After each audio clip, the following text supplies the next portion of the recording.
राजनीति का स्वरूप कल्याणकारी हो, सोशल वेलफेयर स्टेट वाला हो, भारतीय संविधान की आत्मा के अनुरूप हो।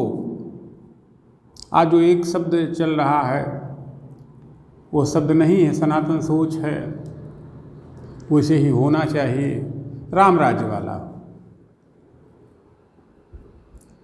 जहाँ फिर शेर और बकरी एक घाट पर पानी पिए, ये अलग से चर्चा का मुद्दा है, कभी करेंगे। तो इसलिए आपकी शुभकामना अपेक्षित है हमारे लिए। हम कोई नया काम नहीं करने जा रहे हैं, हमारा भी थोड़ा सा करने का मन है, तो हम भी आपके लिए कुछ करें। हो सकता है कुछ खास कर लें, विशिष्ट कर लें। आप अपना स्नेह और आशीर्वाद दें। राजनीति कहाँ है बताई जाने की ज़रूरत नहीं है, आप अच्छे से समझ रहे हैं, जान रहे हैं।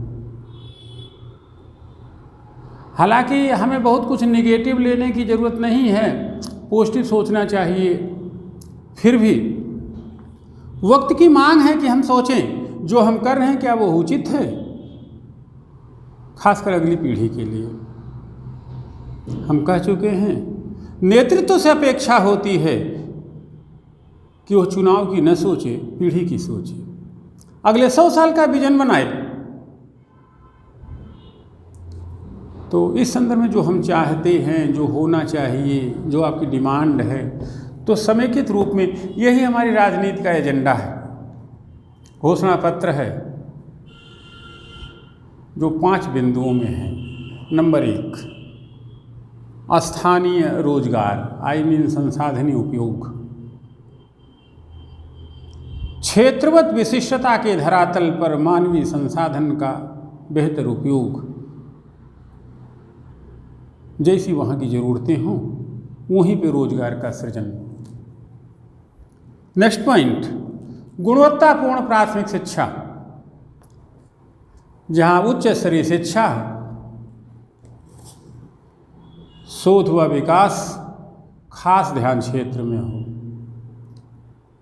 जहाँ पे प्राथमिक शिक्षा अच्छी न हो, research and development, higher education बेहतर न हो, ऑप्टिमम न हो, वह देश समृद्धि और विकास के मार्ग पर नहीं जा सकता। इस नाते प्राथमिक और उच्च शिक्षा, धन शोध खास ध्यान क्षेत्र में रहेंगे।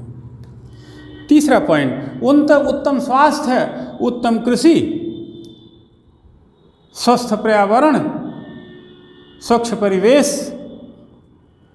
स्वच्छ सरयू, पवित्र सरयू, अपने संसदीय क्षेत्र के संदर्भ फैजाबाद फोर्थ पॉइंट, अघोषित धार्मिक आतंकवाद की समाप्ति। ये जो भय है धर्म और जाति का, उसे मुक्ति मिले।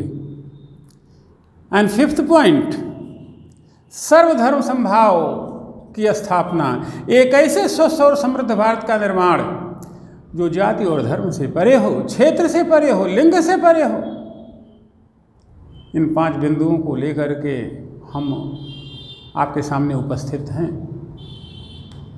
आशा है आप इसे समझेंगे अच्छे से, और हम मनसा वाचा कर्मणा, मन से, वचन से, कर्म से इसी को समर्पित हैं। हम आपके साथ हैं, आप हमें अपना साथ दें।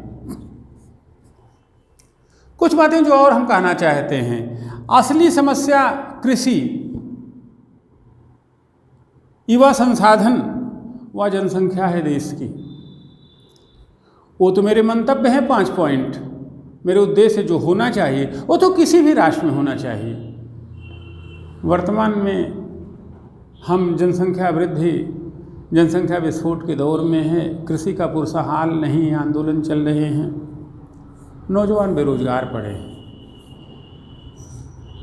तो यहाँ के संदर्भ में हम कहेंगे कि कर्ज माफ़ी इलाज नहीं है।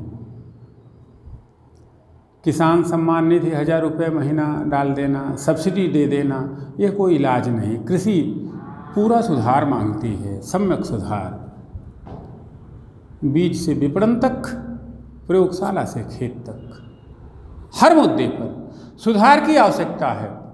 खेती आकांक्षी है कि हमारी तरफ ध्यान दिया जाए, हम आपका पेट भरते हैं।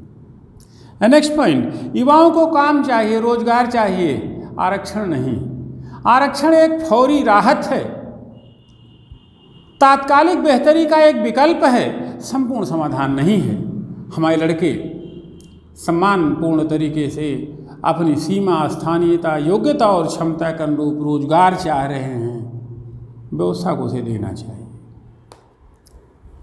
नेक्स्ट पॉइंट, जनसंख्या अति महत्वपूर्ण मुद्दा है, लेकिन यहाँ पे शिक्षा और जागरूकता महत्वपूर्ण विकल्प है। उसी धरातल पे हमें इसे नियंत्रित करना चाहिए। और अंततः हमें कहेंगे, इसे फिर कभी और डिटेल करेंगे, हमें संसद में पहुंचने वाले प्रत्याशी के तौर पे देखें, निर्दलीय प्रत्याशी के रूप में न देखें।